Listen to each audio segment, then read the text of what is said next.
Good morning, good afternoon, and good evening. Welcome back, everybody, to another fantastic Division video. It makes me so pumped to be able to say that again. Man, it's great to see you guys, all of you kick-ass agents that have been following me for a while.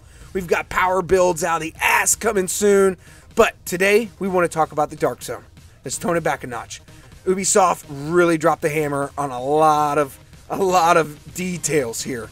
Okay, we've got a couple of videos. We've got a couple of we got the story trailer yesterday, and things are looking good. Things are looking real good. So kick your feet up, crack open your favorite beverage. Speaking of that, let me oh God, American frosty beverage. Ice cold where it almost hurts your teeth. You know what I'm saying? God dang. All right, so today's news coming to you guys from VG247.com, and Sharif Seed, he really put up a great article, got all the information, it's got his impressions. It's a really good article. We'll throw my impressions at the end of the video, so yeah, sit back, relax, let's get started. Ubisoft is finally ready to reveal the big shakeup coming to the DarkZone in the Division 2. As part of the PvP info blowout, the Division 2's version of the DarkZone has been made much less mysterious, which also means there's plenty of new footage to go through. For the uninitiated, the DarkZone is a cornered-off PvP, PvE area on the map where players are free to hunt other players or go after tough enemy mobs for high-level loot. The trick is to make it out there with your loot. The original game featured an item extraction system whereby players were able to hitch their cargo to a helicopter rope and it appeared periodically sending their loot to the stashes. Now here's how Ubisoft Massive is going to remake the DarkZone interesting in Division 2. Sorry, I had to get all melodramatic about that. 3 Dark Zones. That's the big kicker. All right, I'm just going to go ahead and point that out right now. And I know there's a lot of speculators already bitching out there about it. I love the fact that they're doing it this way. Absolutely love it. The sequel, it will make sense in the future. Just trust me. The sequel's Washington, D.C. map has 3 Dark Zones. Each supports up to 12 players per session. That's what I'm telling you. Everybody's bitching.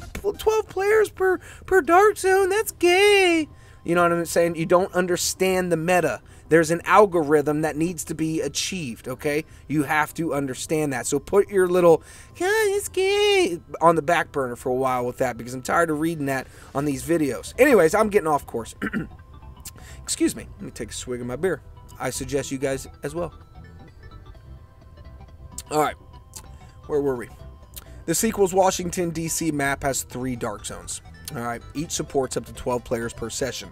One in the east, another in the west, and finally the one in the south. Now, the idea behind this segmentation is to offer a different gameplay experience for players within each of them. Now, for instance, DarkZone East is a place of landmarks. It's big, wide open streets. Expect long-range combat and multiple approaches to most areas. DarkZone South is the polar opposite, with overgrown vegetation and lots of spots to sneak in and ambush other players.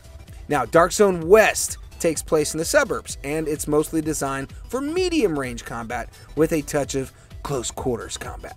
Now, DarkZone introduction. Unlike the other game, each of the 3 zones will be first introduced in 3 separate story missions where you'll get to explore them without the threat of other players looming.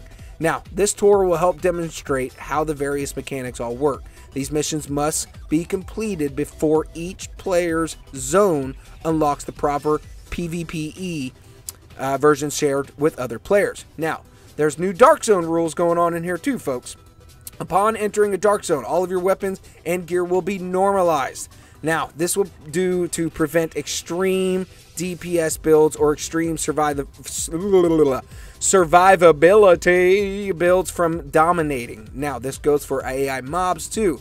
Massive is also splitting matchmaking into brackets 1 through 10, 11 through 20, 21 through 30. Matchmaking will take into the account each player's regular level as well as their world level, the world tier. Now, the developer also promised to match solo players with other solos as much as possible. This does not, however, prevent anyone from forging alliances inside. Now, the occupied dark zones, okay, the occupied state. From time to time, dark zones in the Division 2 will enter an occupied state. When these events occur, they will only affect one of the 3 zones. Once a zone is occupied, friendly fire will be turned on, and players will have no way of identifying regular agents from rogue agents. Now, in fact, the mere idea of rogue agent won't exist for the duration of the event. This is the most hardcore state, designed for ruthless asshole players out there. Occupied also throws normalization out of the window, so good builds will really show. Now, let that sink in for a minute. Remember, okay, all bets are off at that point, and it's every person for themselves. Okay, so all of those power builds that we like to put together, they're going to come in a good handy in the dark zone. Only in occupied dark zones. Now, moving on to the new rogue. You take another swig of my beer. I suggest you do as well. I do not condone minor consumption. The new rogue in the Division 2. Rogue agents will be able to lockpick supply crates in the dark zone, hack SHD terminals for resources, and steal other players' gear before it gets extracted. Moving on to the rogue statuses. Massive has expanded the original game's rogue status into 3 different tiers. The lowest is rogue, followed by disavowed rogue, and then finally manhunt, the highest tier. Now, they're working on getting the details of how each of them is going to work, which I think if you're a day 1 player from the first one, you know how it's going to work. Oh, goodness, excuse me. America. Excuse me. The new extraction. There's a new extraction formula here going on as well, okay? Extracting contaminated gear returns, upgraded with a new mechanic first, okay? Not every piece of gear you find will be contaminated. There's the kicker, folks. Only the rarest and most unique gear will require extraction. The rest will be automatically added to your inventory, okay? That is fucking kick ass, man. I'm just saying that to myself. Oh, wait. Was that thinking out loud? Shit. Anyways, the biggest change, however, is that contaminated gear stats will roll at the power level of the player who extracted them. In other words, if you manage to steal someone's gear before they could extract it, it's always going to be, or get you upgraded, okay? So, straight up. Now, to finish up the story from 247.com, the Division is out on March 15th. Pre-order for private beta kicking off on February 7th. So, there we go, folks. That's just kind of a touch of what we have been introduced. Thank you very much, Sharif Saeed over at VG247.com. Awesome. Now we're gonna do some I don't know, chit chat. You know, I got a half of a beer here yet to drink, and I mean, if you guys want to stick around for a few minutes, let's do some impressions, maybe some speculations. I don't have much to speculate, but I'll speculate about some new gear coming, because I mean, come on, think about it. If there's already a grenade launcher introduced as a specialization, surely in the future you'll be able to swap gear for those specializations. Okay, so say you got the crossbow, you might be able to change that to something. My point is, I would love to see a rocket launcher in this game. That would be great. All right, but that's just one thing. We'll do that at the end. But right now, first impressions, let's talk about it.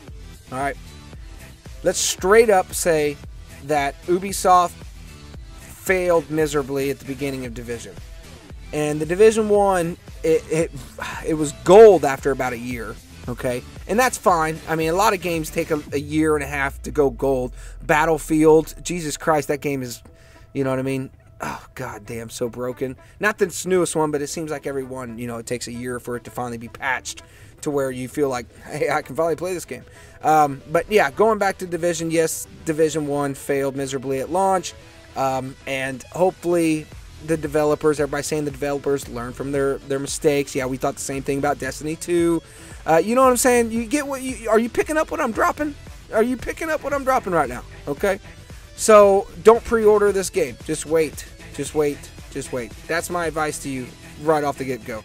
I'm buying the game. Yes, I'm buying the game for sure. Okay. But I'm not going to pre-order for some silly stuff and be sadly disappointed No, I'm lying to you. I already got the Gold Steelbook edition pre-ordered. 7 days early access to each episode in the first year, and I get to pick up my game from GameStop on the 12th. Yeah, so instead of the 15th. So GameStop's going to call me and say, hey, you can come pick up your game. And I'm going to say, you know what? Yeah, I better get my hat with that game too, because the GameStop pre-order comes with a badass little black SHD agent hat. And that's probably a $30 hat, you know what I mean? So, yeah, that's awesome. So, let's do a quick recap of what we learned. All right, everything we learned here. All right, so we got 3 Dark Zones. 12 players will be in each one, okay? And they do that to maximize the effort in each Dark Zones. Each Dark Zone is actually different from the other, okay? Each one, you got long range, you got close quarters, and you got, we'll just say, medium quarters. But, yeah, 3 Dark Zones will be different. I'm all for it, you know what I mean? It splits up, you know, the rogue status. That's our next segue there. The new rogue, okay? That's insane. I like what they're doing. I like what they're doing because now, if you go rogue, you can commit, and you can go the distance. You can do the little missions to further you into your maximum rogue status, get to the secret room with the secret vendor, and then your rogue status is washed away when you come out the door. That's fucking awesome. So I'm pretty pumped about the PvP too. Skirmish and domination, pretty pumped. I mean, I like the PvP when it finally got there. Everybody kept saying there's not going to be PvP. No, it finally got there. And everybody out there, I'm going to close the video right now. Everybody out there saying, this game's trash, man. It's reskinned. It's reskinned. It's recycled. Dude, you know what I'm saying? Not telling you to buy it or pre-order it, but I am very, very excited for this game. If you enjoyed today's video, smash that like button. I'll see you guys in the next video.